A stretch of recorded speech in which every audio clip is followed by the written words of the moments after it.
You are listening to a pleasure podcast. For more from our Sex Podcast Collective, visit pleasurepodcasts.com.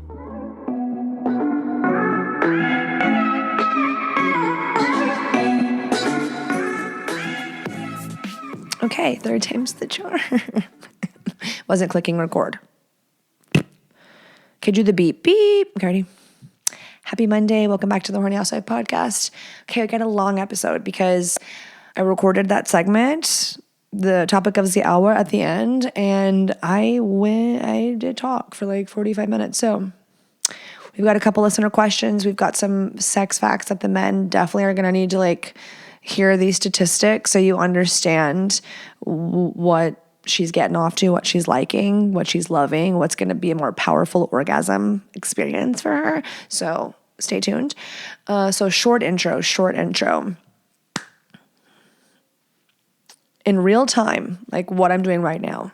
Tomorrow I leave for Mexico spring break, but you're going to be listening and watching this episode on the day after I get back. I get back late Sunday night, so today is Monday. So for the sake of manifestation, law of assumption, I just want to tell you we had the best trip. The airport experience was just, chef's kiss, 11 out of 10. We had just easy breezy. The children were just on their best behavior. My 8-year-old was just astonishing, just so well behaved.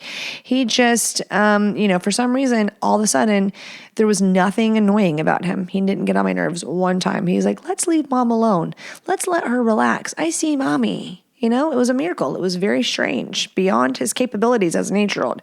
So, and I got a great tan, and I look like a beautiful, badass bitch, and I just feel refreshed. So that's how it went, God willing. Okay. Thanks for holding on during that. Today, 2 questions. They're pretty good. We got quickie information, what should be a quickie. There's going to be a poll on my Instagram in regards to this. Women, do you prefer long sessions or quickies? I need you to weigh in at THH Pod. And then we have some piping hot tea listener question of what should she do? We know what she should do, but easier said than fucking done. And it's juicy. And then me doing what I said I wasn't going to do. I had an outline. The ADHD just came through. The stream of consciousness. I tried. Mentally, I'd gone over my outline. I'm like, I'll start here, then we'll get to here. But as you know, things will happen and then I'll go on that. And then I never even landed that plane. But I do believe that I landed all the planes before I ended it. Maybe not. I mean, there's a lot of questions left. I could have talked about this topic. Imagine if there was a person talking back to me. Someone wrote on my YouTube comments, professional yapper. I mean, it does take a special weird ass bitch type to be able to just sit and talk to herself. But it's to y'all, to you. And I feel seen by this Sony ZV-1 and you because of what you tell me, okay? Because of what you tell me and the reviews on the podcast and the messages and the emails. And so I think y'all are down for this combo. This is definitely mommy getting vulnerable, sharing things I've never shared before that I didn't think I'd want to share. I was like, no, I'm going to have to be paid a lot of money to ever show that part of my life. But oops. But we got some sponsors, so I really want Celsius to sponsor me really bad. I love it. I love them. Are these bad for you? But I love them. They work. So I tried. It did get a little intense, maybe. But I think a lot of people will relate. Maybe you can identify with a certain part of this journey. Maybe it'll surprise you. You'll at least know a lot more about me. And then definitely probably have some judgments. For me. But I'm not giving a fuck. Okay, so I love you. Get comfy. Buckle in. Get cozy. Get giggly. And here we go.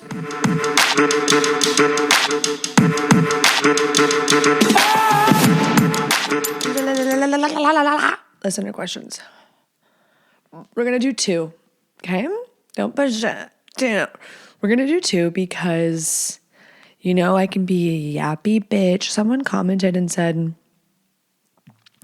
professional yapper, and I didn't know if that was nice or not. Don't slouch, Jordan. Okay. Hi, Jordan, longtime listener here. Love your show. Would love to hear your opinion on these 2, and I think it's like the same topic. What's the time limit for a quickie to be considered a quickie? I usually last 30 to 45 minutes before finishing. So for me, 10 minutes is a quickie. But my wife has always said it should be much shorter, as quick as possible. As quick as possible. ASAP, like faster. It's not fast enough. Okay, so we'll do that before we go on to the second one, which is quickies versus long sessions. Okay, let's just combine this. 48-year-old male, married for over 20 years with 2 kids. Okay, so that could be why she's like as short as fucking possible. As long as it's not quickies every time. Hold. As long as it's not quickies every single time, then I think it's not worrisome what she's saying. But I mean, at the same time, that definition could vary. It can vary for people because, like you said, if you're used to, it scared the shit out of me. I thought it was a bug. I'm not even going to tell you the bug story the other day. Okay, well, I found a bug in my hair. Thought I was like, do I have lice? Do I have bed bugs? Am I diseased? Had a nervous breakdown. It was just like an outside bug that got in my hair, but I spiraled. Okay, back to the topic. I'm glad you can last long. Powerful flex move. Well done, sir. But sometimes that can get old for us. You know what I mean? Like I know some guys, I think y'all romanticize stamina for some reason. But I think if it's always one way, this is my opinion, then that kind of gets boring. Like if you last forever every single time and you're like, I can't help it, which I get, that makes sense. Just like vice versa. There's some guys with PE, there's some guys who just like don't last very long in general, and they have the opposite problem. They're like, I can't help it, and they want to help it, and the other person's like, I wish I could come quicker. So there's factors, there's reasons. It could be like porn use, it could be stamina, like they're getting off frequently, or it's like, I guarantee you there's the man out there thinking, I'm just going to say what he's thinking for him, because there's plenty of comments we can say like this about our husbands, but there is a man, not all of them, there is a man out there thinking, because I have been intimate with the same woman for 100 years, however long.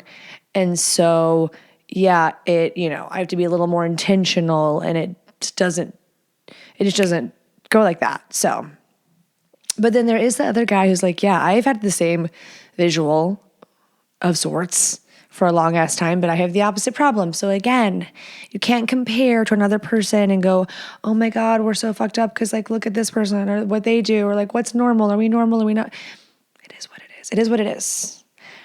So maybe having a little like knowledge conversation, a little like educational hour of sorts, where you're like, babe, it varies.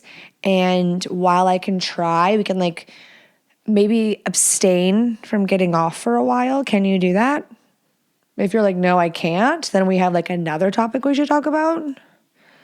But try that. See if that works. That's gotta work. I'm not a guy, but like guys chime in. Speaking of chiming in, someone responded back to the girl who was like, wanted to wear a butt plug and the guy is new, and he was like, you have a blank slate, so you're gonna have to take charge. Shit or get off the pot, which I think is what I said verbatim. Shit or get off the pot. It's been my like new slogan lately. I like it. We should make t-shirts that say shit or get off the pot. Can you hear my husband getting ice out of the fridge? All my long-term relationship married people, aka every single person that's freaking listening, we know that like You're not always in the mood, right? Like you need something to assist with the spark. And that is where Viia Hemp's High Lerve strain of gummies is where it's at. They were created for a Valentine's Day release, and they were such a hit, and people loved them so much that they became a permanent part of the lineup. It has a powerful blend of cannabinoids and time-tested aphrodisiac herbs to bring you an experience like no other. And my personal experience really increased my blood flow down there. Viia Hemp is trusted by over 500,000 happy customers, made in the USA, great quality product. It's almost 420, so Viia Hemp is having a spring 420 sale. So if you're 21 and up, treat yourself. These are Black Friday level savings, okay? Really, really good. Up to 35% off site-wide. Right now, up to 50% off packs and bundles, and you get a free gift plus more savings with your first order using my exclusive code housewife at viiahemp.com. Plus, enjoy free shipping on orders over $100. That's Viia Hemp, VIIAHEMP.com, or just click the link in the episode notes. Quickies versus long sessions. Like, what do we like? Is this like an opinion? Is this a poll? I should take a poll. I'm going to take a poll. What do you prefer? Oh, first you have to be like, what's your I'm going to do a question. So you can put like female or male, like female quickie, female long. Like, so I know who is saying what. Exactly.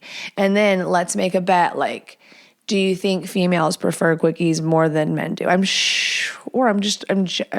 stereotyping. That's the word I'm doing. I'm stereotyping. But there's also the woman who's married to a man that has PE and is like, no, bitch, I fantasize about 20 minutes. So there's all kinds of scenarios. So anytime you just are down and out about yourself, you really have no fucking clue what's going on in the other person's marriage. And I mean, 10 minutes kind of is a quickie, but what would I define it as? Like 3 minutes. Like, get it in, get it out. And for a woman, like, what woman wants that though? Like, unless like you are having some like mental solo buildup or like you're like texting, sexting, dirty talk, like there's this buildup before the quickie. How?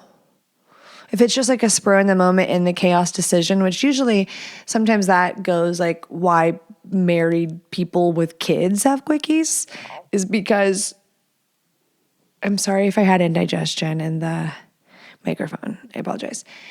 Because they're trying to get away. You're like, go in the bathroom. Like I remember one time, no. We were playing hide and seek as a family, and I'll let you figure out the rest. But I don't know if I should tell that story. But anyways, you do what you can. You do what you can. So play hide and seek and hide for a really long time where they can't find you. And they'd be like, we're over here, silly. So that wasn't that bad of a story.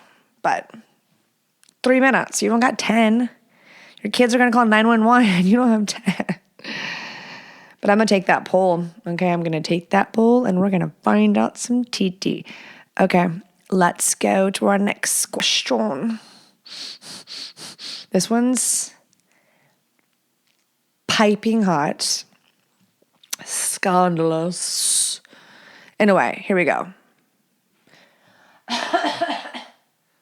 Please cut my cough out. Got the black lung. I know that one of my not so close friends' husband cheats on her. I mean, I don't know, but basically the whole town talks about it. And this girl is in the dark. You know how it is being a girl, we can see right through a taken man passively shooting his shot. We can't. Most of us can't. Some girls can't. Like, I think there are some girls that are like, he's really nice. But like, yeah.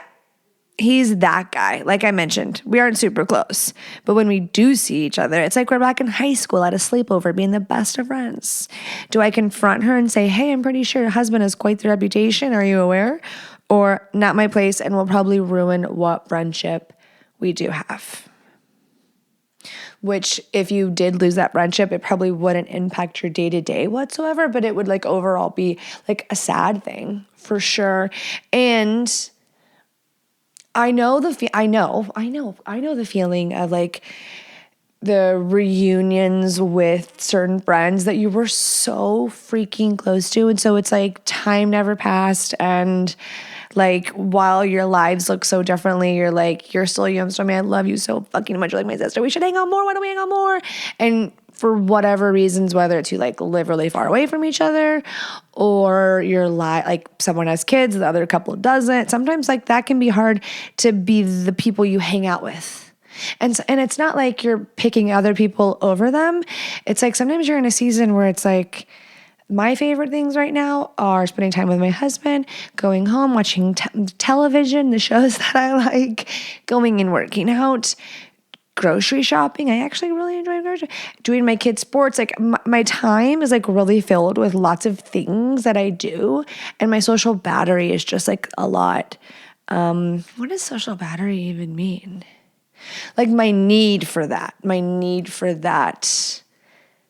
is smaller. Like I don't feel discontent. I'm not like, oh, like sometimes when I see like Instagram stories and I'm like FOMO, or I really wish I could have lived in Houston and had kids and like grown up with, had my best friends' kids play with my kids and we all grow up together. You know, it's the fantasy for lots of girlies anyways. And then living where you don't have family and you don't have those long-standing friends, it's like, how did we get here? Anyways, this girl, I'm saying I get what it's like to be like, I love her. I don't really see her that much. Like, we're not close. I don't know what's going on. We're not calling each other, powwowing about what's going on in my marriage or my life or for me or my kids.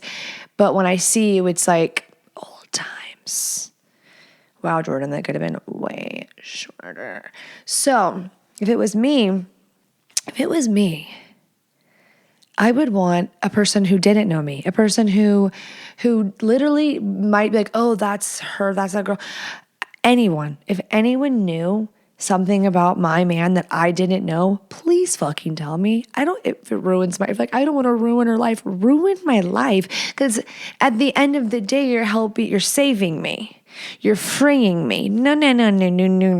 Like that's how I would view it. But easier said than done, right? Because it's like, I've definitely knew, but I knew they knew because they had already caught them. And so it's like, you're the one choosing to like stay when it doesn't look like anything would change. Like if they had the chance to cheat on you, I bet you $1 million motherfucking dollars, you'd bet $1 million. You would. But some girls are choosing, the bed they lie in for whatever reason.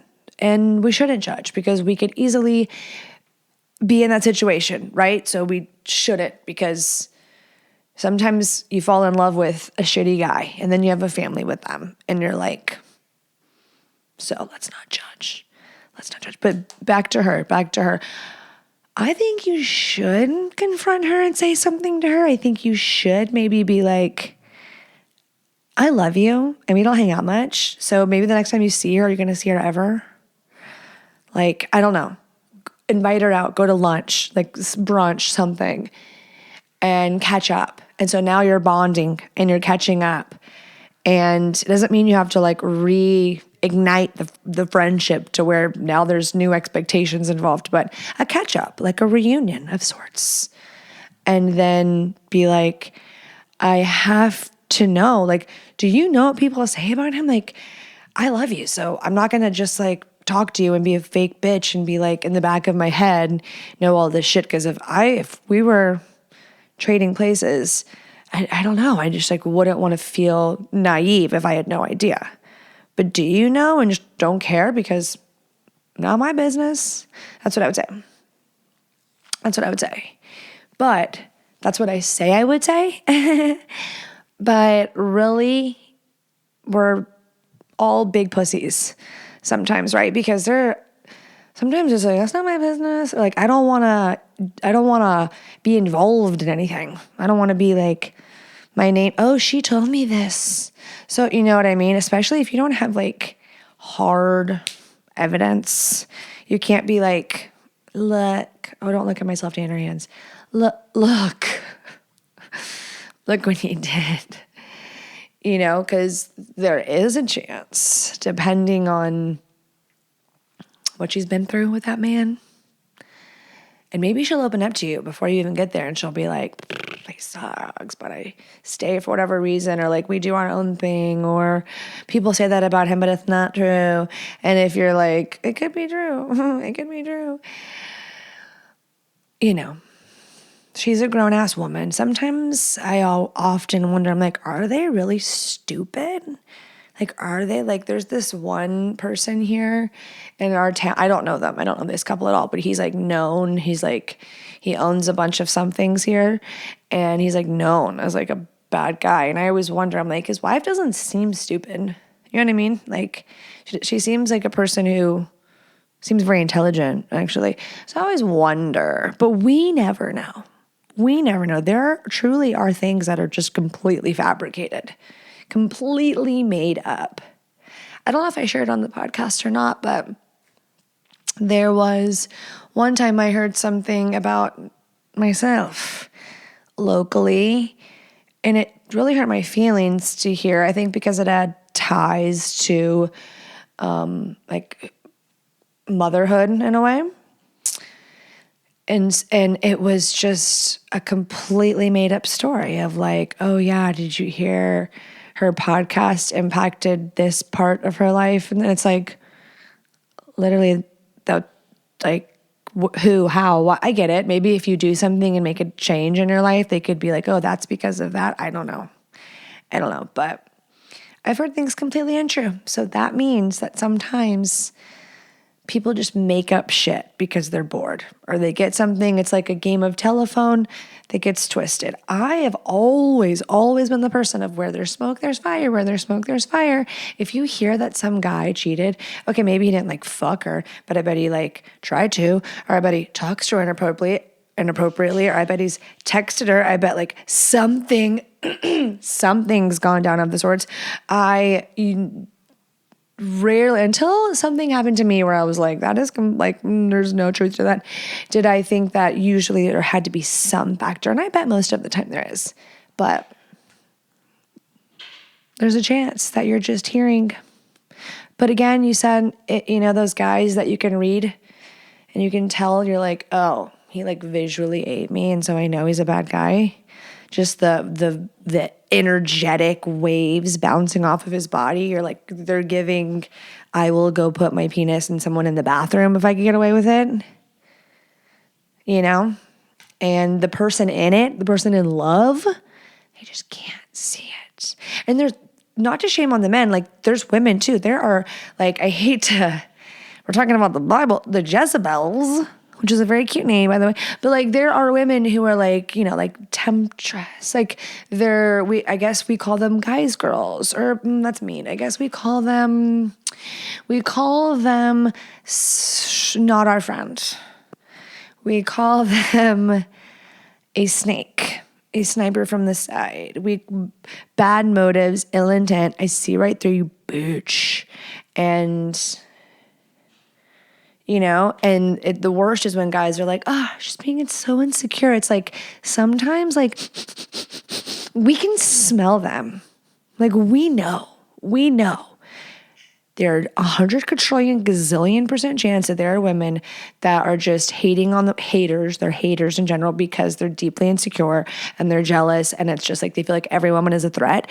And I don't even want to shit on them, because I think knowing when you've been cheated on, I'm showing my tan hands, when you've been cheated on a lot, and maybe because if you grow up a certain way, it will angle you to feel like women are you have to fight for who you want, and those are the threats, or like those, threats. And I knew one girl very briefly, the podcast episode No New Friends, She's a fucking crazy bitch. Like I went and re-listened to that episode because someone was like, I found your podcast and I'm listening from the beginning and oh my God, this episode. And she like knew who I was talking about and she was like, she's fucking crazy. Anywho, that girl, she was from Ukraine and she was telling me like she's the Russian culture and like how they grow up. And she's like, we are literally like taught like women are our competitors. And you can see like how they struggle, not they, I shouldn't say they, she struggled with female friendships and her mother struggled with female friendships from what she shared. And it was like because there was no real trust there. Like it was hard for her to develop sisterhood. And so I think that is instilled in a lot of women and like society adds to that too in a way. It does. And men can aid in that, maybe subconsciously, consciously, mostly, probably they're unaware of it, but it's a sad thing.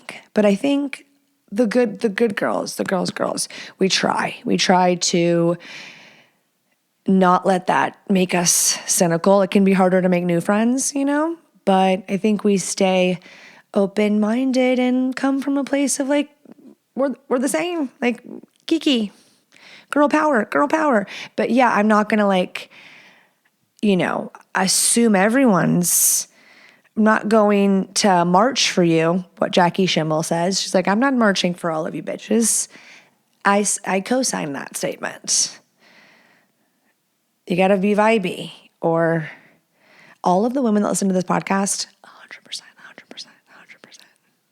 If it was me, I know that just one, I'd be like, no, I'm not going to tell her. And then one day I'd get bored and be like, I'm fucking telling her right now.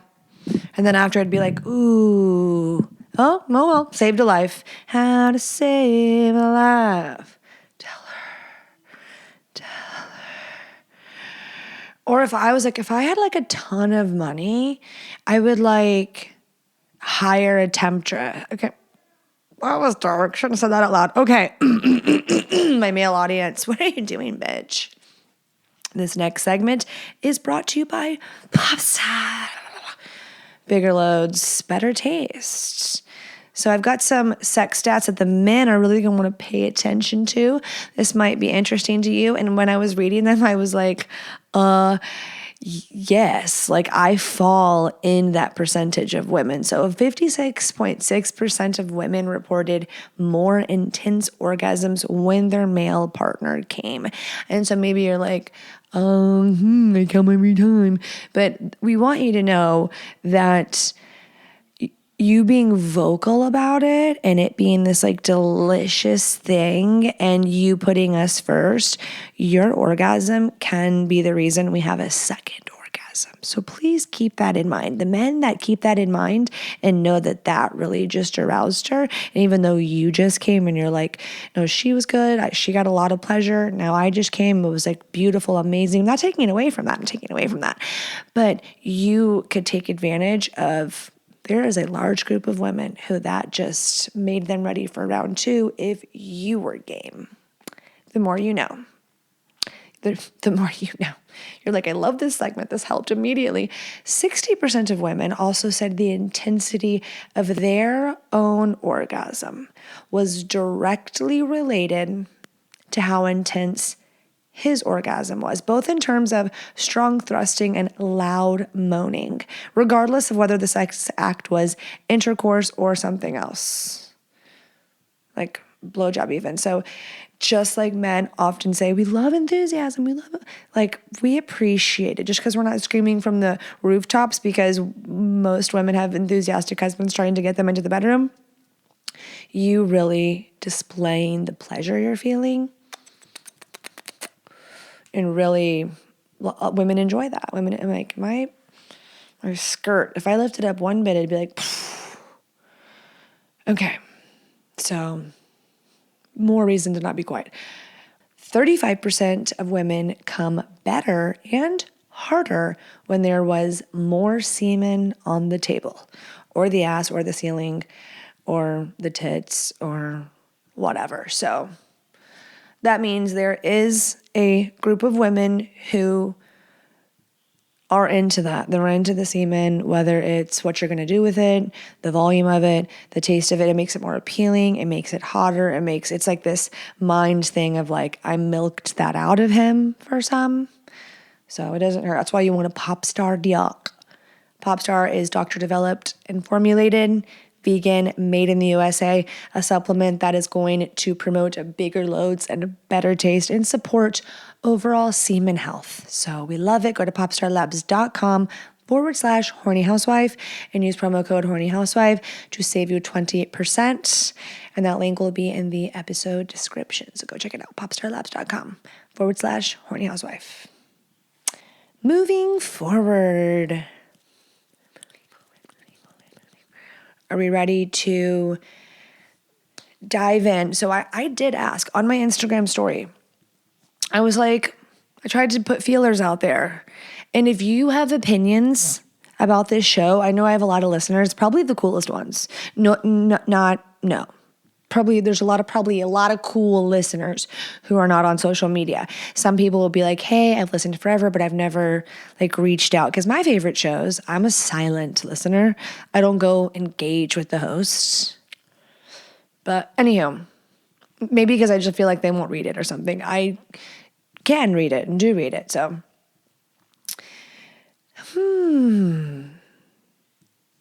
brain fart.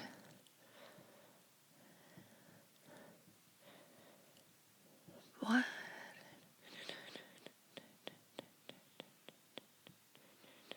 was talking about my listeners, silent listeners, writing in. Oh. If you have an opinion to share with me, I love constructive criticism, feedback. Like these lights wash me out too much. Like share with me. Tell me. I actually do want to know that. That's why I brought that up. As I'm learning. This is like a learning curve for me. I'm sure a year from now, I'm sure 2 years from now, things will just like evolve or die and get better and better, hopefully. Better and bigger and better. So you need to just join, subscribe to the YouTube, write a comment if that's easier than like, you don't have to join social media, but if you have it, follow me. Why not? At THH Pod on Instagram and TikTok. Please, if you're listening right now, maybe you're not a watcher, but it would so help if you just subscribe to the YouTube. That would help support me. That's a free, easy way to support the show. And if you found me on YouTube, go over to Apple Podcasts or Spotify, wherever you like to listen to podcasts, and follow the show. And if you like the show, leave me 5 stars, write a review. Again, helps me, get after those goals of the bigger and the better. So, but back to what I was saying on my story, I asked to go like, would y'all like an episode like this where I kind of like deconstructed, or like I shared my deconstruction journey of sorts, which is ongoing and like maybe a forever, I don't know if you just reach some stage of like enlightenment. I don't know. I think life will continually bring up reasons to question it.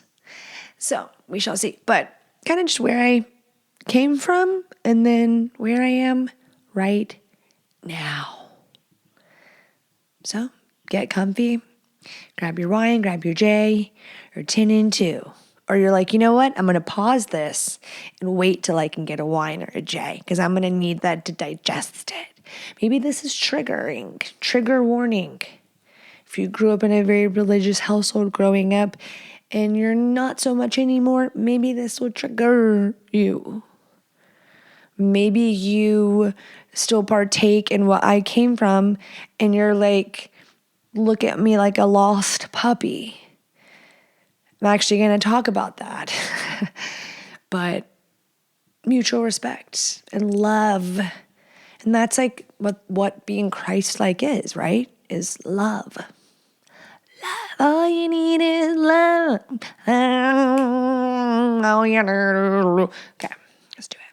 If you are dead-ass serious about leveling up in the bedroom, then Beducated is where you want to be. So Beducated is an online course platform with over 100 expert-taught courses like blowjob techniques, deepening intimacy, sex experiments for couples, cunnilingus, breast massage, G-spot, anal sex, prostate massage, wax play, erotic, spanking, BDSM. I mean, endless. And we've got something for everybody. Like if you're vanilla, if you're super spicy, in between, there's something for monogamish, all kinds of lifestyles, all kinds of couples, all kinds of people. Okay? Watch together, watch solo, whatever you want to do. Great date night idea. Kind of erotic, like it arouses you because you get the visual element to learning. So you're like learning, we're being taught technique, okay? But we're also like seeing it. They're teaching you. It is a 12 out of 10. I cannot recommend enough. Go check it out, beducated.com, or just click the link in the episode notes below. If you use my code Jordan, Jordyn, you will save lots of money on your yearly pass, 50% off, great discount. So go check it out, beducated.com, code Jordan, Jordyn, or just click the link below.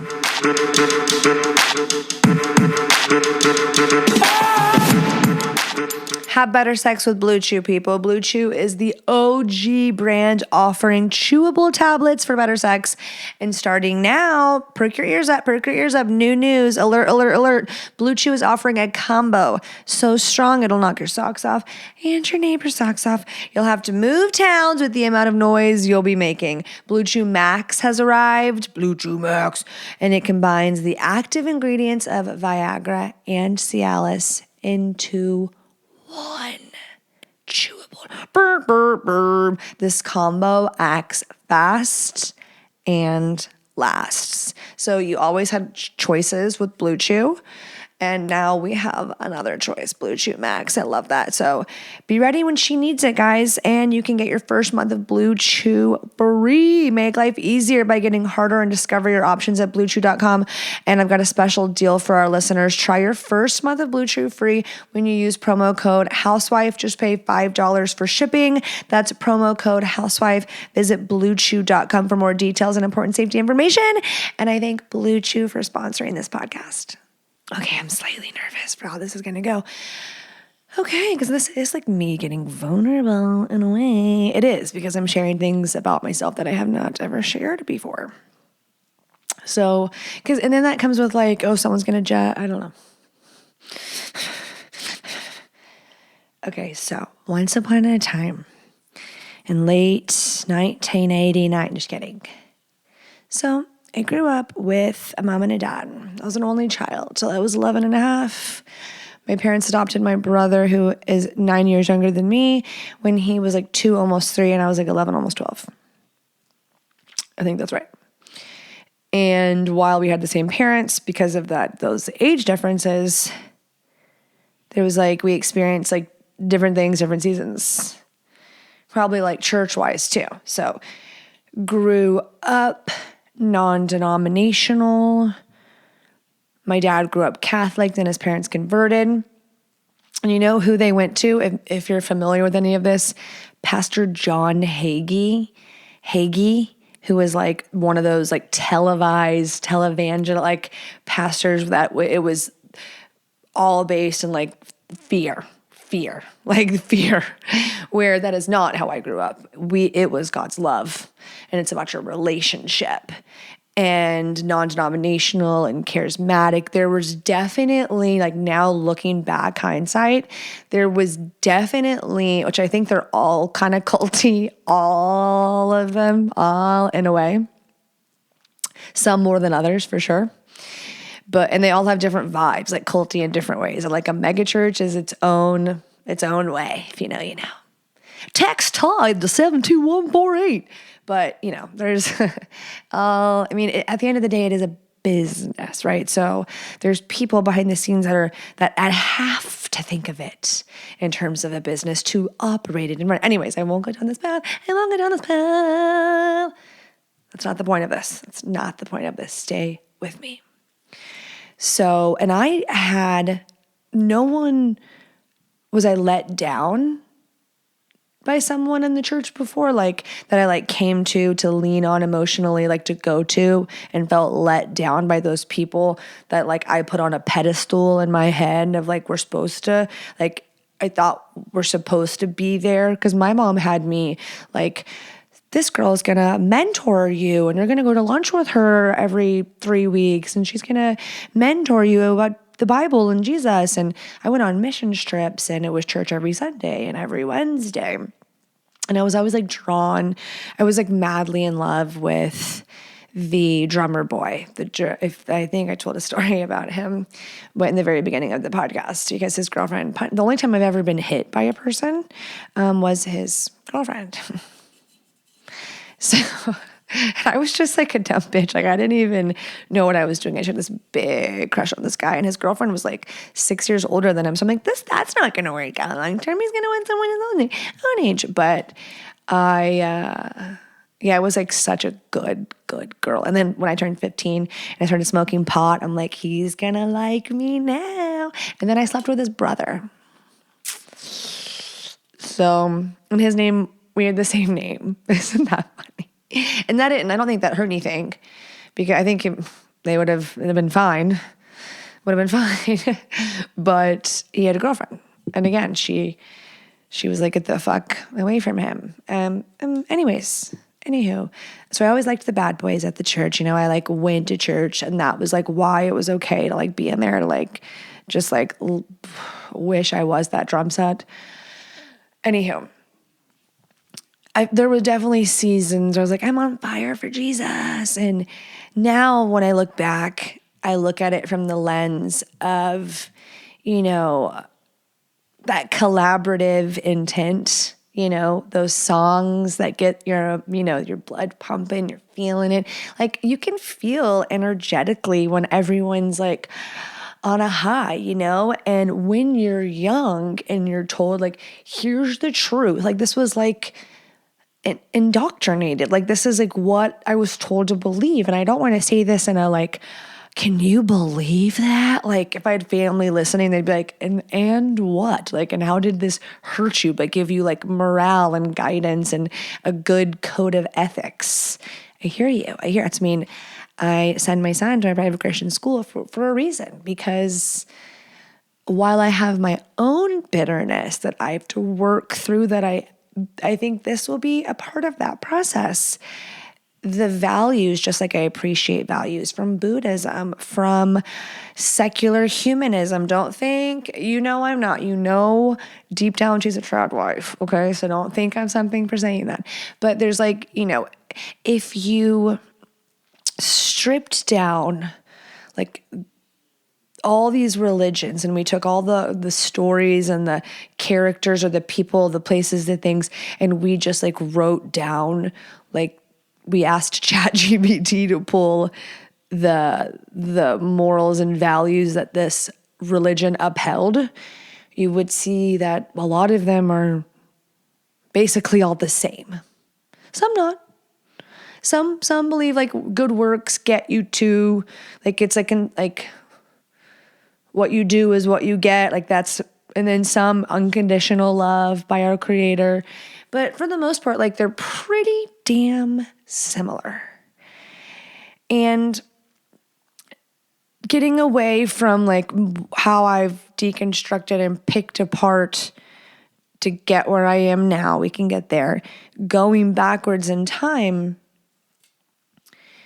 I do vividly remember having the thoughts and feelings of confusion, of feeling like ashamed of who I was, for being ashamed to be curious, for like, everyone's first time touching themselves, right? Discovering, oh, that feels good, right? And I'm sure boys discover it quicker than girls because they hold their little thing to pee-pee, which we all know now. I think everybody, every single person could know that that's like very natural and normal and not weird.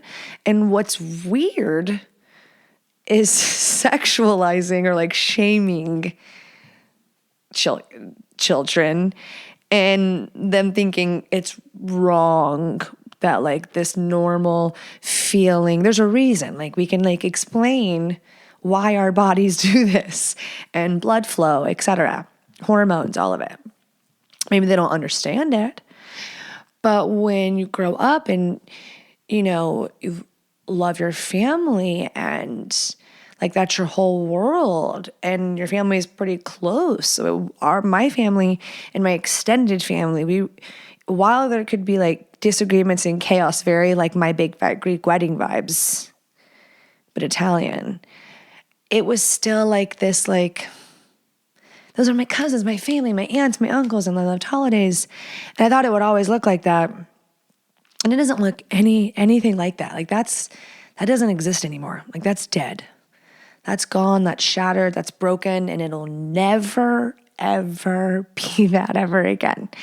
And because there was loss, like people died, multiple people died, and just things, that's not what I'm going to go down anyways. Things change and it changes people and people evolve and people become distant and people become resentful and blah, blah, blah, blah. But the first times that I had what I would like to call critical thinking, which I want to encourage in my children, is wondering how there could be so many people that are good. Like there were good people. Like I had met people, the more people like I was usually normally all around Christians only. So it was almost like, oh, they don't believe in God. I remember like I nannied for this one like wealthy family and I was like 19. Okay. And it was a Wednesday night and I just wanted to go to the church because I had a crush on the same drummer guy that I had a crush on at 9 years old. I know. I know. He still never wanted me. Anywho, and I was like, I'm going to take the kids to church with me tonight. And I couldn't have been 19. I think I was like 7. I was like, there's no way. Anyways, but I was like a teenager, not yet an adult. And they were like, no, you're not going to take my kids to church. And I was just like, what? Like what's there's nothing bad going, what? Like, it's so weird. We're in Texas. Everybody goes to church.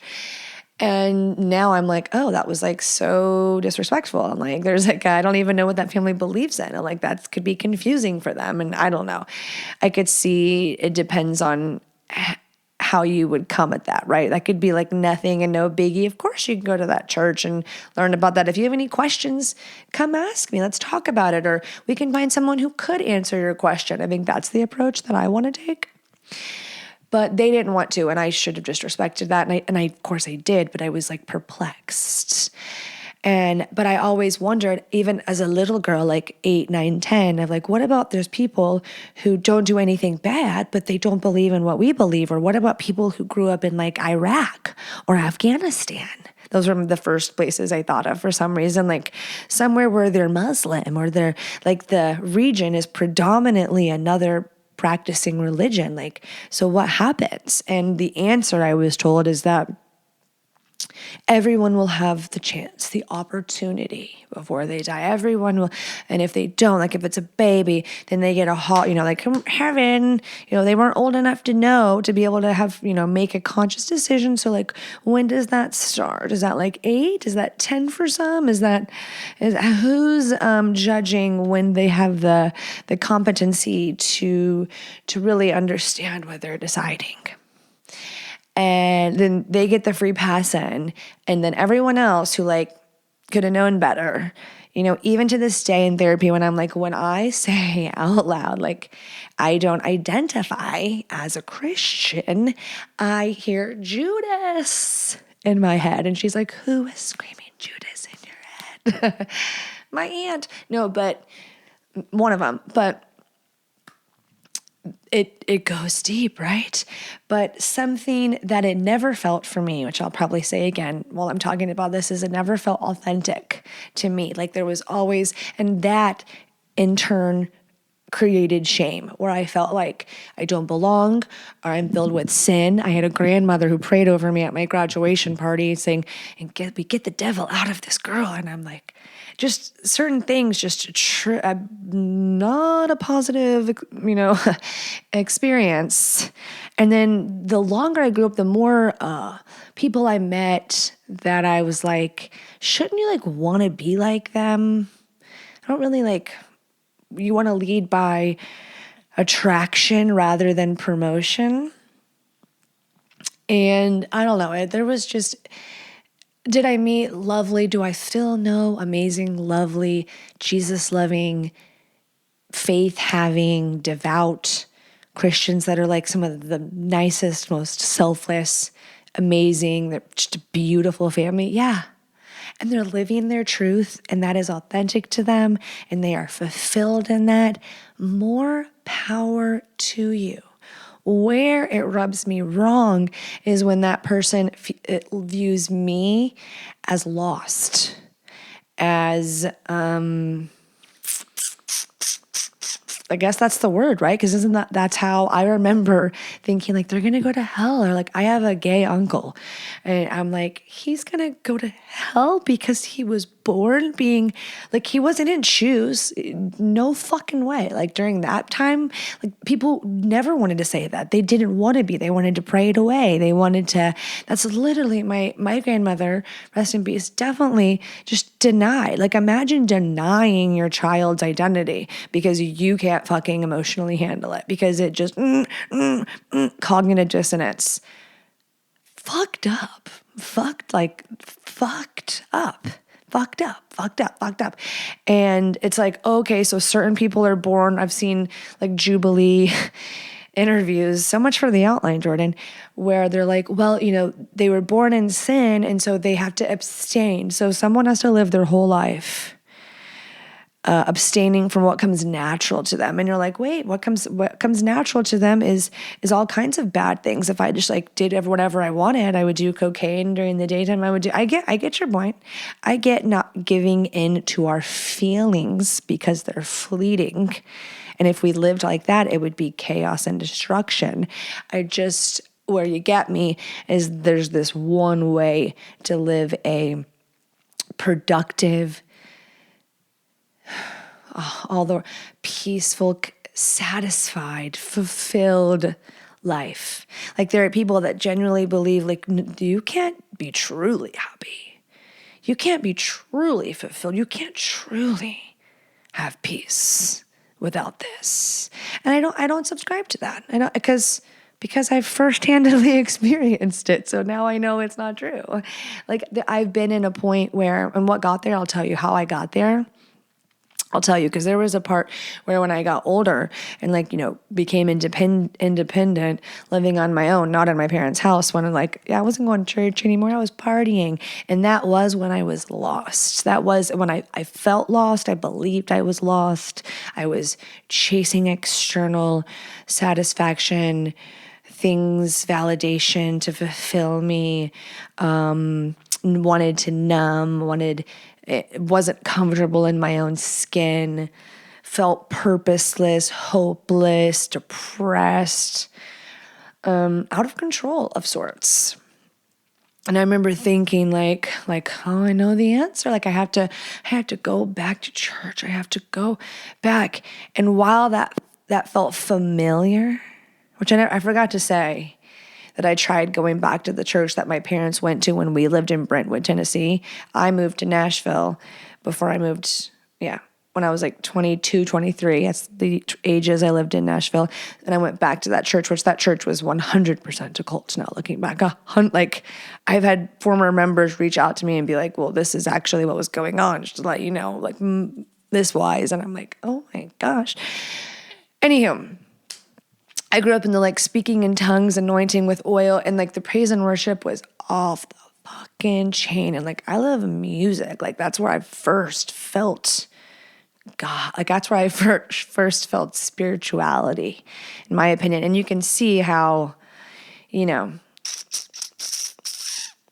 music can sweep you up, and there's light and there's dark. I definitely believe if you have dark, then there's light. Like you have to have both. So I don't deny a higher power. I don't deny God. Higher power, source energy. And I'll tell you how I got to that point. But see, this is the problem with ADHD, because it's like, where did we go? So let me find my point. Oh yeah. So going to church for that short period of time, trying to go find, like just feeling so lost, so destructive. This was like right before a pivotal change in my life that like I'm about to tell you about. The first fail, like my epic fail where I had to stand back up. Lots of things changed me and like enabled me to grow up. But first I tried going to church and like, okay, let me dip my toes back in. Like, this is why I do drugs every single day. And this is why I am depressed and hate myself and hate my life and feel hopeless and don't want to live and all the things. And I didn't want to be there. I didn't feel seen. I felt judged. And that's no one's fault, by the way. It's no one's fault. I didn't believe what you were telling me. It was hard. It wasn't my truth. And I didn't know how to accept that at the time. It just felt like, okay, it's this or nothing, and I'm lost or I'm found. And I just felt like a reject, didn't fit in, wasn't my vibe, didn't feel true to me, didn't even make sense to me. You know, I wish it had just resonated. I wish that sometimes, not anymore, but there were times where I really wish like it just all brought me the warm and the fuzzies and the peace that only Jesus can bring. Why? I don't feel that at all, ever. And now, having had experienced fulfillment, peace, strength, like all of these things I was told I could not have without this, you're like, oh, that's not true. That's not true. And it doesn't have to be. And there's nothing wrong with me. And I still have to work on, that Judas in my head sometimes.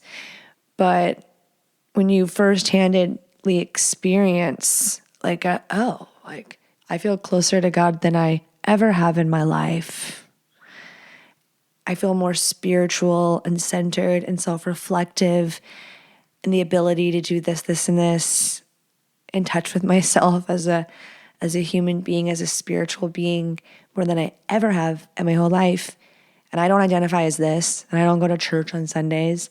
I don't check those boxes that I was told that, a good Christian woman does, because that's not what I identify as. And there's nothing wrong with that. And you're like, okay, Jordan, who are you talking to, yourself or us?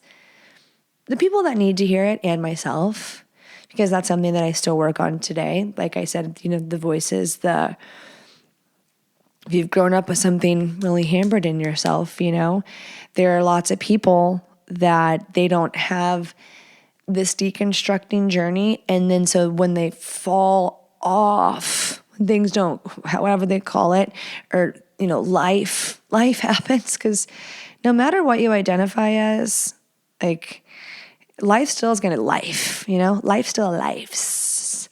And it just matters like the tools and the skills we have. Like maybe like religious people call it prayer, and other people call it meditation with intentional thinking. Like there is all these different, we can get caught up in the language, right?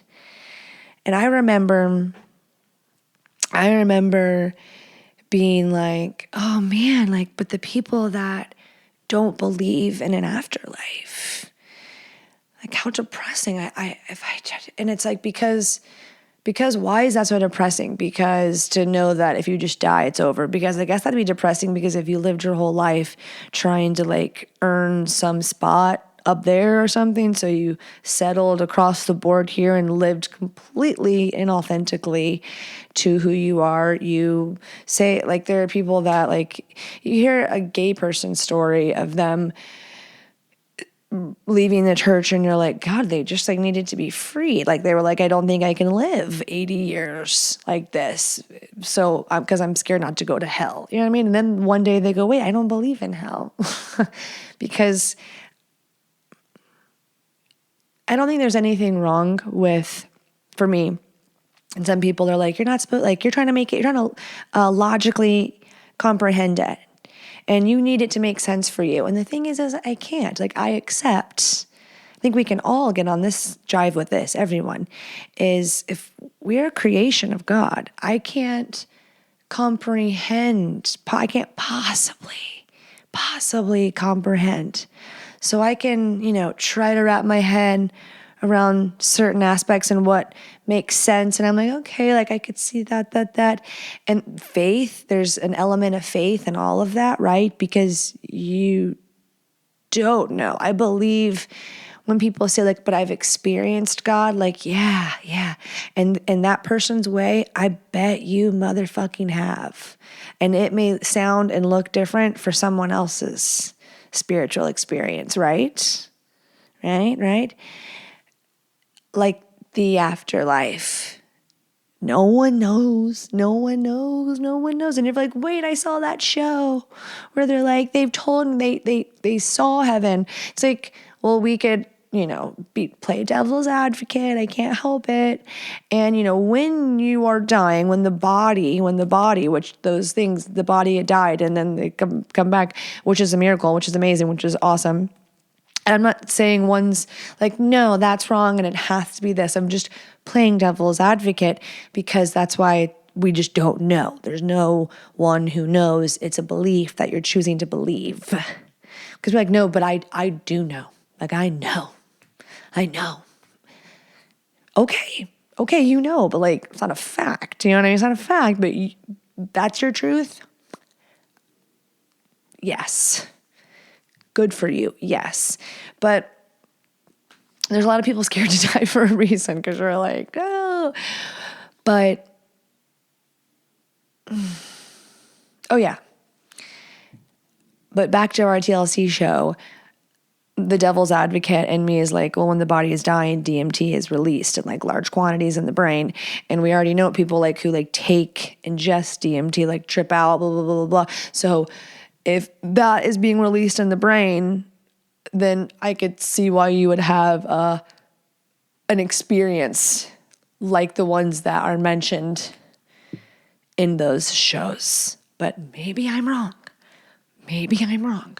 I'm just saying my brain, I overanalyze everything. So even as a young girl, I just couldn't understand how, if someone didn't get the chance, or if they were like, you know what, I've grown up like this my whole life as a Muslim, and a missionary just came to me to preach to me, and I was like, you know what, I'm not going to convert because this is what has been told me as the truth, and that I find peace and solace in, and I love my religion, or maybe they don't, but they don't convert. Oh, so God's like, weren't smart enough. Ooh, I can't. That's not for me. And that's okay that it's not for me. And I think there's a lot of women, when I talk to people with listener questions, it's going back to sex for a second, where women or men who have grown up in a very religious household where my parents, like, I know my parents were having sex, like, I won't air all their dirty laundry. If you've listened to this show for a long period of time, you might have heard my stories of the things I found. Like, they were a sexually active couple for surezies. And they viewed it as like, which is biblical, that sex is a gift from God to married people. Like, enjoy it. Be freaky deaky. Have your great sex. Y'all are married. You're intended to do it. Jam on out. So I have a lot of Christian listeners that have shared that with me. And I have so much respect for you. I just hope that you have mutual respect for me. And no one's crying for me. I saw this one guy's tattoo. It's like, pray for me while I cry for you. I remember being on both ends of the cry, like the angsty, and then the other side where I was like, I've got to pray for them. So, because they're just lost. Never understanding how, why is Jackie's family so delightful? They don't go to church. Like, how? They're sinners. So, I don't know. This is how my journey is going. And if I had to put myself in a box, did I even say the fucking word? How? Do y'all hate me? Do y'all fucking hate me? If I had to put myself in a box, I'm going to define it. I would be a pantheist. Pantheism, it's the philosophical and religious belief that the universe and nature are identical to divinity or a supreme entity, meaning God is everything and everything is God. That, for me, is how I can tie it up in a bow. So to each their own, tying it up in a bow and being extra vulnerable, going back to the drugs. When I lived in Nashville, when I was 22, 23 is when I went to treatment, and I just went off the fucking deep end. My parents didn't know what to do. My mom knew. My mom was up my ass and around the corner, helicopter mom, and she's like, send her to fucking rehab. And I was so mad. I was like, I go through a party phase and this, like I was sheltered, super, super, super sheltered. Then I go to college, and it's kind of just like I went, and then I dropped out, and then I had a bad breakup, and then I went to Nashville, and then I did blow for a year. So, God bless them. My mom saved my life because I wasn't headed in a good direction, my mom and my dad. But I don't know if any of that would have happened had it not been my mom. So when I went to treatment, I was introduced to the big book, and I'm a big reader and I'm a big overanalyzer. Like you can tell, you're like, so much for your outline, bitch. Like, holy shit, what a ride. Please still love me. Please still love me. I swear we'll do episodes like this once a year. If this is your first episode, not fair. You shouldn't have done it. It's never like this. Ever, ever, ever. This is like 1 in a million. And you're like, we don't like it. It's almost over. Just give me the download. Just let it play and just mute it if you can't take it anymore. Just mute it. So I go to treatment, and I was introduced to like the concept of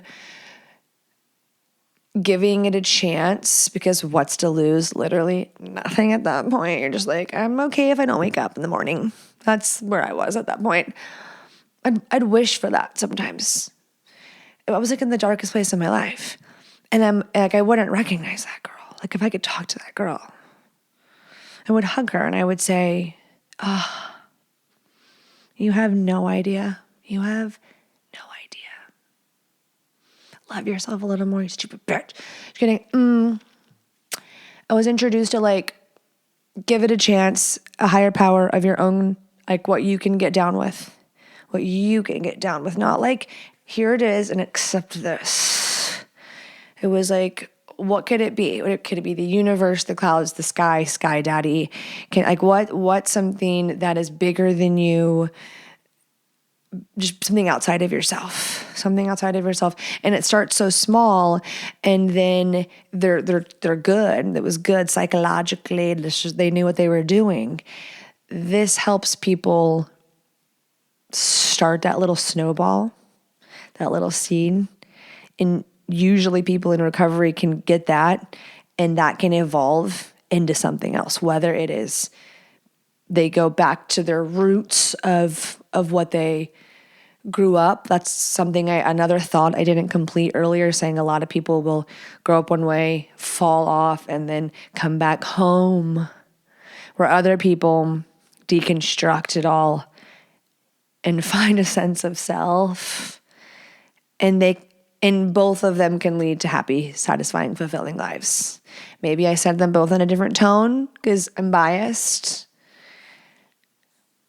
Yeah, that's probably the case. So when I went to treatment, I drank the Kool-Aid for a little bit of I did the 12 steps, and the most powerful one was definitely numero 12, and I didn't do them all the first go. I had lots of setbacks along the way. It was very hard for it to be this black and white, like you go from this to now you can't put anything in your body. And I do credit my critical thinking and then me seeking out my own understanding, my going on my own spiritual journey of what did these people believe? What does this group believe? Where do I feel I would fit in? I went and taste tested. I went and read a lot. I went and was hungry. And that is why I feel good about where I am today, because it wasn't just this something I didn't feel good enough to be a part of.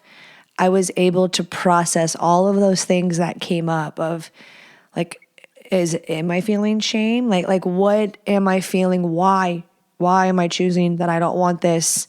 I was intentional about who I defined myself as.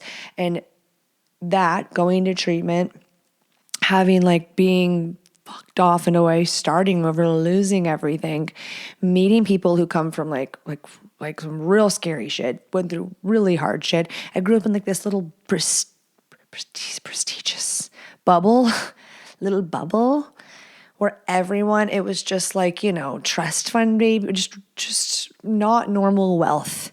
And people were just set up and handouts galore, okay? Privilege galore. And so that was the first time I really saw some shit. And I worked at Sonic. I had some crazy jobs just to like get on my feet. That's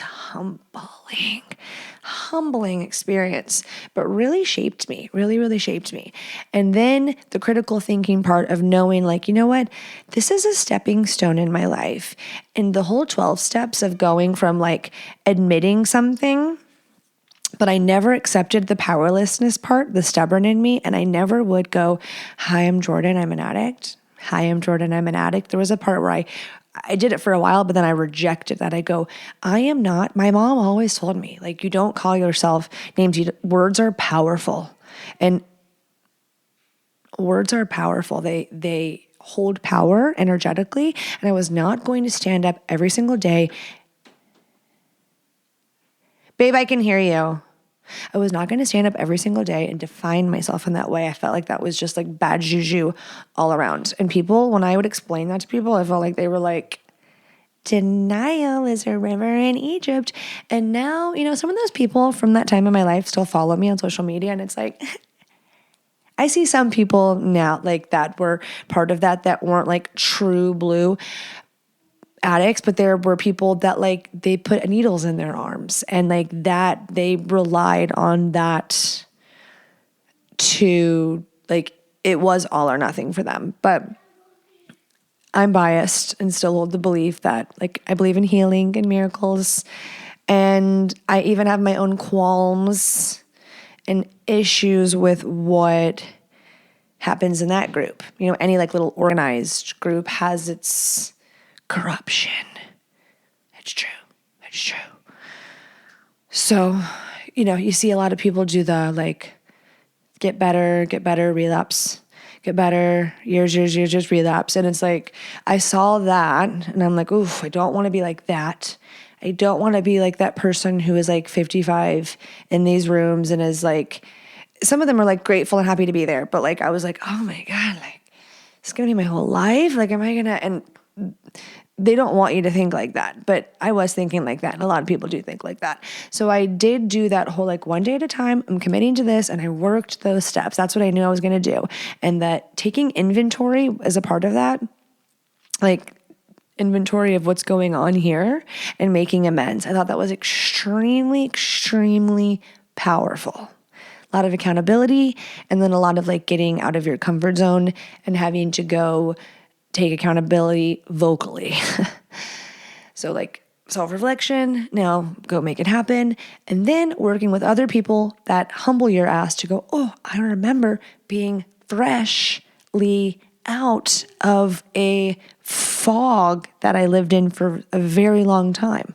A self-destructive, fucked off, rebellious, angry fog.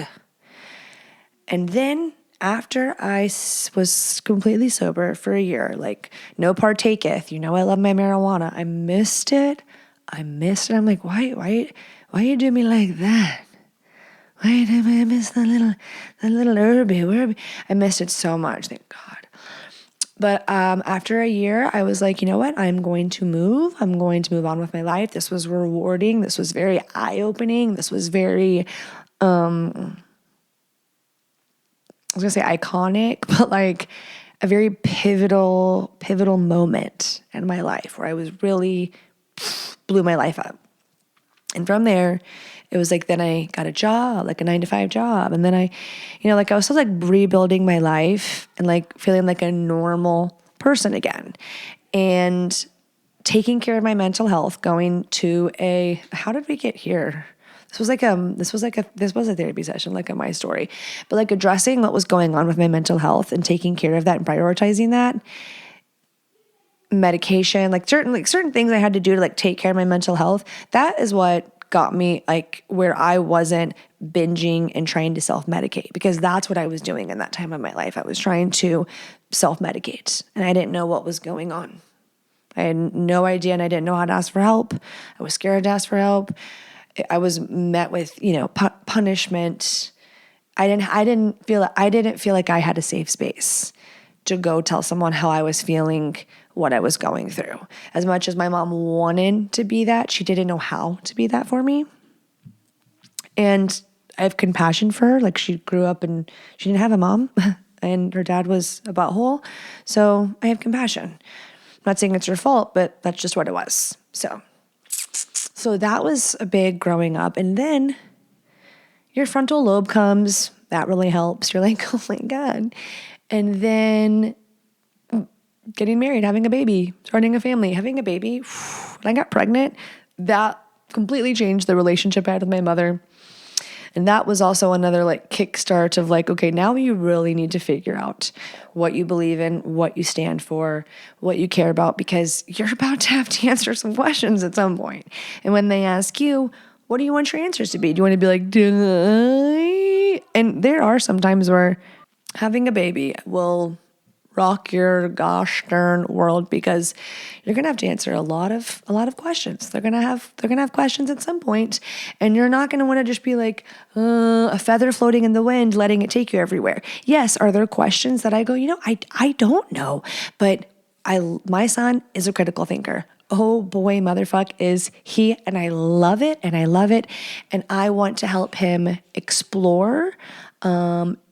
He gets to decide and have his own journey, and I want to support that and not shame that. Do I have to work on things, like especially the Mormon, like my in-laws are Mormon? I have some problems. with that. And I'm like, oh, if they were Buddhist, you'd have no problem with that. I'm like, yeah, for a reason, because I think some religions instill shame more than others. Hence why I get questions from men and women all the time that are like, they don't masturbate, because their whole life they were told it was wrong. It was a sin. You're not supposed to do that. That's dirty. That's gross. That's filthy. I grew up with the purity ring, the abstinence, while they were a sexual couple, they weren't teaching me about sex. I saw it and it was happening. Imagine if I would have followed the fucking outline. Imagine.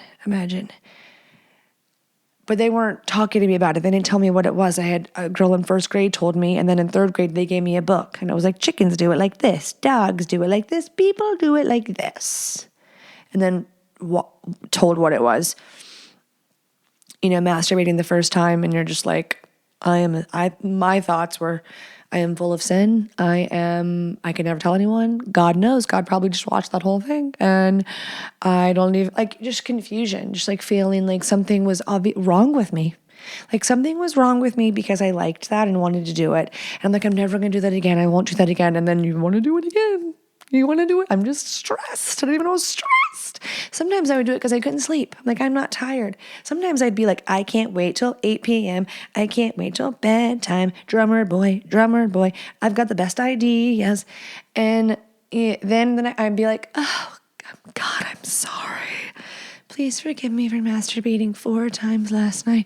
You know what I mean? And it's like, fuck that. No, abso-fucking-lutely not. That's not realistic either. And if that's the reason someone goes to burns in hell, oh my, I do not accept. No. And the more I learned about business, the more back to the business, we got to the cynical part again. I'm like, and same with AA. There's always this part of manipulation and control to keep you a part of it, to keep you in the group, to keep you dependent on the group. And it's there were things that really served me growing up in that environment. There were parts that I was let down and shamed and felt like a black sheep, and there was damage done. But there was also beautiful things. There was good, there was bad. And that's the way the cookie crumbled. And you get to choose to take what serves you and dismiss the rest. It can be just like that. There can be more of an undoing for certain people than others, especially when it comes like to sexually. You have to like really do the undoing of knowing like you are worthy of pleasure. There is nothing wrong with you. There's nothing wrong with you. And if you have a kink or a weird fetish and it's not illegal, like I need to know what it is. If it's not like Chris Hansen, like, yeah, please get help, please get help, please get help, please get help, please get help. But I'm talking if you like feet, or you like to be pegged, or you like whatever your little thing that you just think you're a monster over, that you're not really a monster over, but you feel like it's probably gross, it's probably dirty. No, nothing's wrong with you. I'm sure we could get a therapist in here to give us some roots if you told your life story in depth. But does it fucking matter? Because I hope that you're with a loving, supportive partner who is down to be freaky deaky with you and not judge you, at least not judge you. Or at the very, very, very least, you're not judging yourself. That's the most important part, that you're not judging yourself. You don't have to feed it. You don't have to feed that if you don't want to feed it. But you can accept. You can accept yourself. And I think, if that's where you find your truth, again, I think there's beauty in that. I think there are people that identify as Christians that are raising their families right, and they're like, oh, we pull from here, here, and here, and we're like this. Great. Like, I hope no one hears this and is like, she just shat on what I believe in. She just basically mocked me. No. This is just like how I viewed it, my journey, my experience, and to share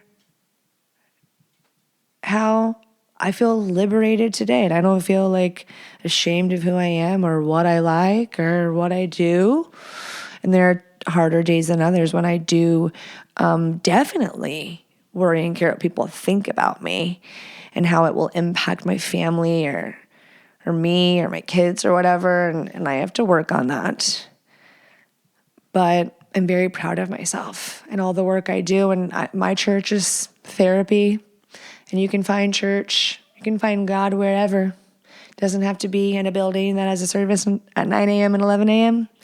You don't have to give your money to someone. You don't have to sign up to do this, this, and this to be in good standing. God sees our heart, remember? So I hope this story helped someone feel seen. Did I even complete it? Shit if I fucking know.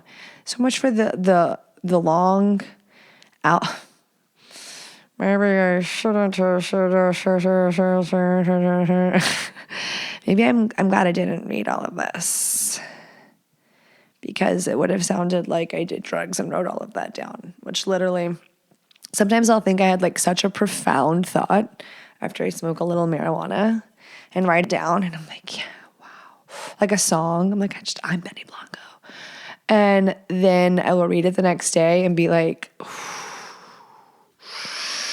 so glad we didn't tell anyone about that. Sure glad. Oh my God, did the microphone pick that up? Listen. That's my knees, bone spurs. Okay, I'm going to have so much fun in Mexico. I'm going to have so much fun. Mexico. I love you all. If you're having an identity crisis, call 1-800. Just kidding. Leave me 5 stars on Apple Podcast. Leave me a rating on Spotify. Ask anonymously at www.thehornyhousewifepodcast.com. Remember, you are worthy of pleasure. See you next week.